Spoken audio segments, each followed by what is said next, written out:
I took some time to look at some ratings, and it's amazing. It seems like there's some things that are very off, in my opinion. Definitely. I'm curious if you see the same thing, and how you deal with some of that when because a lot of what you're doing is like constructing these teams, right? Trying to win championships.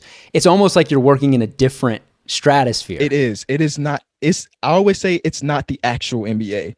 It's a company's depiction of the NBA. There's so many things that are wrong with it. Like, I even went back, Duncan, I went to look at your rookie season, or 2K's version of your rookie season. I was the worst player in the NBA. You were the worst player in the entire game. Yep. In the entire game. And your 3-point 100%. rating was like a 65. Like, did you watch any college film? Did you go over G League stats? Like, how's he a 65-3? It doesn't make sense. Well, it's also like, if I'm a 65-3, why am I in the game at all? Like, I wouldn't be here. I wouldn't be in the game if I was a 65-3. But yeah, keep going, man. Don't get me started. Trust me, I know I was the worst player that year. Plenty of people have let me know that. But go ahead. It's just overall bad. Like, I use it as a platform because it's the NBA. But I wish there were other competitors, because right now they kind of have like this monopoly on the NBA world. But like, trading for you, Duncan, in the game, it doesn't, your value in 2K is way less than your value in real life. That's good for you though, right? Right. It is. But like, even when we get to like things outside of the team building, like there's a mode named My Team where you can construct your own version. You have Allen Iverson and Dwayne Wade on the same team, but like they'll drop a card for you like Duncan, and it just won't hit the same. Because they always have every other player in this mode specifically have an amazing 3-point rating. So there's no reason for like a specialist like you or like JJ or like Seth Curry to even exist, because they have Yao Ming shooting threes and he's hitting them. Right. Are there players that you love watching like night to night in the NBA, but you can't stand playing with?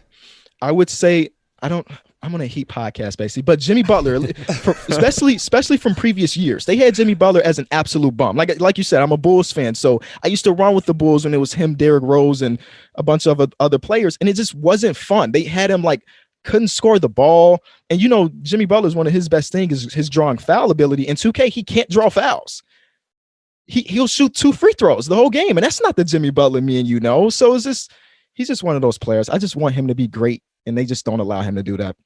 That's kind of the interesting thing with 2K, right? In that you can't like realistically simulate everything. And Coach Spo says all the time, there's no way to measure Jimmy's like will to win.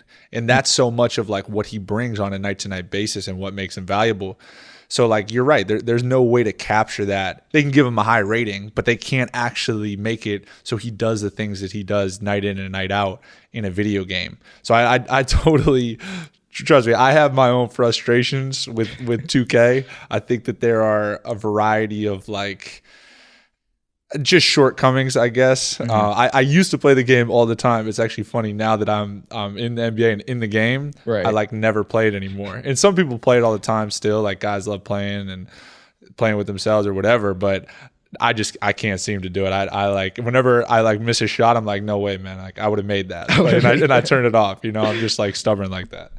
Dunk, you've got 95 intangibles, so I don't know. I'd slow your roll on the whole you can't measure the will to win. 95 intangibles seems pretty good to me. But Kenny, so this is my question though. Like, are they doing this type of research, or is it just arbitrary? Like, because I feel like if your job is to depict an accurate simulation of the NBA, how are things like this getting missed? You know what I mean? Or overlooked? Like why isn't it even more accurate than it already is? So they tell you that there's a proprietary formula that they use that they can't tell me. They won't tell me the actual formula to how they get these ratings, which basically tell me it's probably just a guy.